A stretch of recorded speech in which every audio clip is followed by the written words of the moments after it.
Yeah, which totally, because homeschool is, I think it's kind of weird to say school in it, but, you know, communication, right? People get it, they understand. I mean, you could say life learner. You know, we are not coming from a religious perspective on our homeschooling, but there are those huge religious groups out there. You know, when we started out, I thought there was going to be a lot of negative reaction, and there's been very, very little. I don't know if it's just the Seattle bubble world that we're in or what, but most people are like, wow, you know, I wish I could have done that with my kids. I get that a lot. And yeah, one of my favorites, you must be so brave, because it's really, you know, and I just tell people, actually it's just a lot more fun, because that's the way it feels.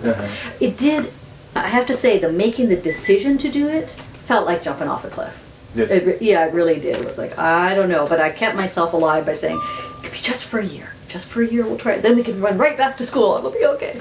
But once you've made that decision and you're actually really doing it, I don't know. It doesn't seem like a brave thing at all. It's just what makes sense for us. It really is a family experience if you like spending time with your kids. And well, some people say, well, I just couldn't do it. But then, you know, there are folks in the homeschool group that are single moms that are not wealthy, you know, and they're doing it somehow. So for us, part of what makes it easier for us to homeschool is we do have family in town.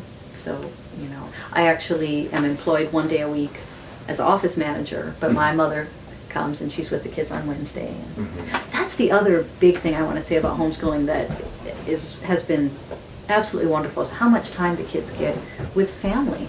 You know, otherwise they would be in school 6+ hours a day. They'd come home, they'd have to do their homework. If they wanted to have piano lessons or whatever, or soccer, you know, that's it, and then go to bed. Lather, rinse, repeat, you know. But this way they get to spend hours with their grandparents, both sets of grandparents, and their great-grandparents, and their little cousins, and friends and uncles. And, you know, Nick will go over to Uncle Ben's apartment on Queen Anne for a day and just computer program. You know, they're inventing a video game together. I can see that having them be really in the community during the day and meeting people and of all different ages is really a good thing. And the fact that I think I would worry more maybe if I was in a rural area. So I don't have the worry that by not having them in public school or something that they are somehow missing out on the diversity of experience either. So I feel like they're much more connected not only to their nuclear family and their extended family who they get to have time with, but also to their neighborhood and community at large.